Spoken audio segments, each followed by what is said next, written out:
Hi every one.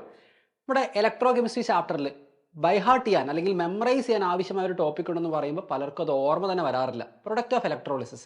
NCERT-ൽ വളരെ മിനിമലായിട്ട് മാത്രമാണ് product of electrolysis discuss ചെയ്തിരിക്കുന്നത്. അതായത് NaCl-ന്റെ മോൾട്ടൺ ഫോമിൻ്റെയും അക്വസ് ഫോമിൻ്റെയും ഇലക്ട്രോളിസിസ് പറയുന്നുണ്ട്.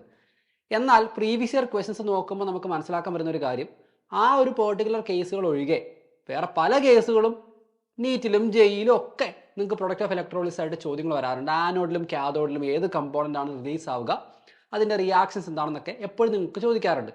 അപ്പോൾ നമുക്ക് ഇതുവരെ ചോദിച്ചിട്ടുള്ള എല്ലാ പ്രൊഡക്റ്റ് ഓഫ് ഇലക്ട്രോളിസിസ് ഐഡിയാസും കൂടെ ഞാനൊരു സിംഗിൾ ടേബിൾ ആയിട്ട് ക്രിയേറ്റ് ചെയ്തിട്ടുണ്ട്. ആ ടേബിൾ ഞാൻ 2 പാർട്ടായിട്ട് ഇവിടെ സ്പ്ലിറ്റ് ചെയ്തിട്ടുണ്ട്.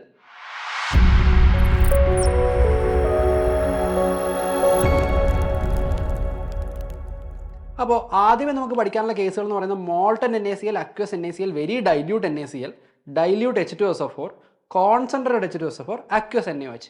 ഇതിനകത്ത് അക്വസ് NaOH ഒന്നും NCERT-ൽ പറയുന്നില്ല എങ്കിലും പ്രീവിയസ്ലി ക്വസ്റ്റൻസ് ചോദിച്ചിട്ടുണ്ട്. First of all, molten NaCl എന്ന് പറയുന്ന സമയത്ത് അവിടെ ആകെ ഒരു കാറ്റയോണും ഒരു ആനിയോണും മാത്രമേ ഉള്ളൂ. എപ്പോഴും ഇലക്ട്രോളിസിന് എന്താ സംഭവിക്കുക? Cation go to cathode, undergo reduction. Anion go to anode, undergo oxidation. അവിടെ കൺഫ്യൂഷൻസ് ഒന്നുമില്ല. സോഡിയം എന്നുള്ള കാറ്റയോൺ കാഥോഡിലേക്ക് പോയി റിഡക്ഷൻ നടക്കുന്നു. ക്ലോറൈഡ് എന്നുള്ള ആനിയോൺ ആനോഡിലേക്ക് പോയി ഓക്സിഡേഷൻ നടക്കുന്നു. വളരെ സിമ്പിളാണ്. ഇനിയാണ് ഇതിൻ്റെ അക്വസ് ഫോമുകളിലേക്ക് വരുമ്പോൾ ഉള്ള കൺഫ്യൂഷൻസ് എറൈസ് ആവാൻ ചാൻസ് ഉള്ള ഏരിയ വരുന്നത്. അക്വസ് NaCl വരുന്ന സമയത്ത് ആനോഡിൽ ആരാണ് റിലീസ് ആവുക?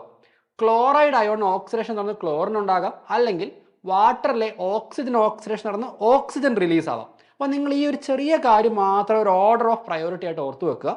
ക്ലോറിനും ഓക്സിജനും സൾഫേറ്റ് അയോണ്ട് ഓക്സിഡേഷൻ വഴി പെറോക്സോ ഡൈസൾഫേറ്റും ഉണ്ടാകാനുള്ള ചാൻസ് ഉണ്ട് എങ്കിൽ എപ്പോഴും Cl2 ആയിരിക്കും ആദ്യമേ ഉണ്ടാവുക. അപ്പോൾ അക്വസ് NaCl നിങ്ങൾ നോക്കിയേ, ക്ലോറിൻ ആയിരിക്കും ജനറേറ്റ് ആവുക ആനോഡിൽ. ഇതാണ് നമ്മുടെ പ്രിഫറൻസ് ഓർഡർ കേട്ടോ. അപ്പോൾ ക്ലോറിനാണ് ആനോഡിൽ ഉണ്ടാവുക.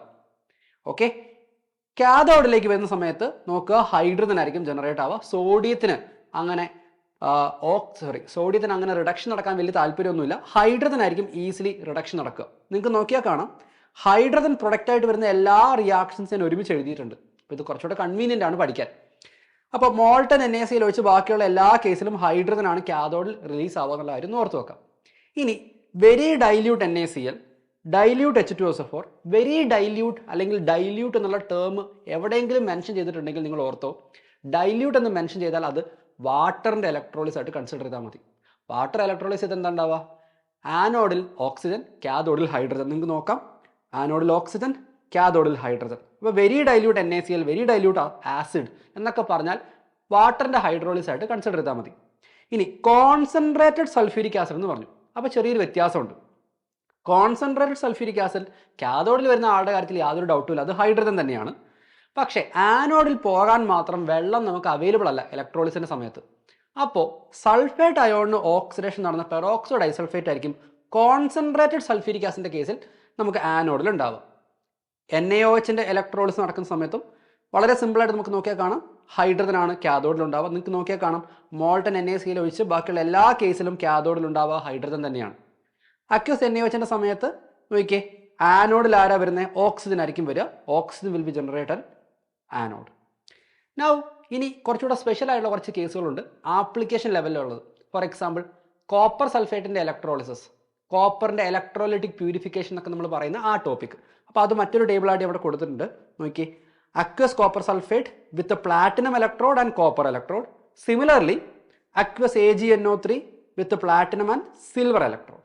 അപ്പോൾ കോപ്പർ സൾഫേറ്റിൻ്റെ കേസ് പഠിക്കുന്നതോടൊപ്പം തന്നെ സിൽവർ നൈട്രേറ്റ് ഓട്ടോമാറ്റിക്കലി നമുക്ക് അവിടെ പഠിക്കാൻ പറ്റും. നോക്കിയേ, കോപ്പർ സൾഫേറ്റ് പ്ലാറ്റിനം എന്ന് പറയുന്ന ഇനേർട്ട് ഇലക്ട്രോഡ് വെച്ചിട്ടാണ് നമ്മൾ ഇലക്ട്രോലൈസ് ചെയ്യുന്നതെങ്കിൽ ആനോഡിൽ നമുക്കിവിടെ ഓക്സിജൻ ആയിരിക്കും. നമുക്ക് അക്വസ് സൊല്യൂഷൻ ആണല്ലോ, അപ്പോൾ ഓക്സിജൻ ആയിരിക്കും ആനോഡിൽ ജനറേറ്റ് ആവുക, where water is undergoing oxidation. കാഥോഡിൽ കോപ്പറിനായിരിക്കും റിഡക്ഷൻ നടക്കുക. നോക്കി, കോപ്പറിന് റിഡക്ഷൻ നടന്ന് കോപ്പർ മെറ്റൽ അവിടെ ഉണ്ടാവുന്നു. ഇനി പ്ലാറ്റിനത്തിന് പകരം കോപ്പർ ഇലക്ട്രോഡ് യൂസ് ചെയ്ത് കഴിഞ്ഞാൽ നിങ്ങൾക്ക് നോക്കിയാൽ കാണാം, ആനോഡിലും കാഥോഡിലും സെയിം സ്പീഷീസ് തന്നെയാണ് ഓക്സിഡേഷനും റിഡക്ഷനും നടക്കുന്നത്. നോക്കിയേ, ആനോഡിൽ Cu2+i ഓക്സിഡൈസ് ചെയ്യപ്പെടുന്നു, കാഥോഡിൽ Cu2+ undergoing reduction. Same pattern will be repeated for silver nitrate. നോക്കിയേ, ആനോഡിൽ പ്ലാറ്റിനം ഇലക്ട്രോഡ് ഉപയോഗിച്ച് സിൽവർ നൈട്രേറ്റിനെ ഇലക്ട്രോലൈസ് ചെയ്യുന്ന സമയത്ത് ഓക്സിജൻ, ആൻഡ് കാഥോഡിൽ മെറ്റൽ ആയിട്ടുള്ള സിൽവർ. സിൽവർ ഇലക്ട്രോഡ് ഉപയോഗിച്ച് ഇലക്ട്രോലൈസ് ചെയ്യുമ്പോഴോ ആനോഡിൽ സിൽവറിന് തന്നെ ഓക്സിഡേഷൻ, കാഥോഡിൽ സിൽവറിന് തന്നെ റിഡക്ഷൻ. വളരെ ഈസി ആയിട്ട് നമുക്ക് പഠിച്ചു വെക്കാൻ പറ്റുന്ന ഒരു കേസാണ്. ആൻഡ് വളരെ റെയറായിട്ട് ചോദിക്കപ്പെടുന്ന ഒരു കേസാണ് കോപ്പർ ക്ലോറൈഡ്, CuCl2ൻ്റെ കേസ്. അവിടെ നമുക്കറിയാം ആനോഡിൽ പ്രിഫറൻസ് ഓർഡർ പ്രകാരം ആദ്യമേ ആരാണ് വരിക? ക്ലോറിനാണ്. So chlorine comes in anode. കാഥോഡിൽ ഇവിടെ പ്രിഫറൻസ് ഓർഡർ പ്രകാരം കോപ്പർ ആയിരിക്കും വരിക. ഈ ഒരു ടേബിൾ ഇതുവരെ ചോദിച്ചിട്ടുള്ള എല്ലാ പ്രൊഡക്റ്റ് ഓഫ് ഇലക്ട്രോളിസ് എക്സാമ്പിളും ഇൻക്ലൂഡ് ചെയ്തുകൊണ്ടുള്ള ടേബിളാണ്. ഈ ഒരൊറ്റ ടേബിൾ വെച്ചിട്ട് ഈ പറഞ്ഞ ട്രിക്കുകൾ ഉപയോഗിച്ച് ഈ ടേബിൾ നിങ്ങൾക്ക് പഠിച്ചു വെക്കാം.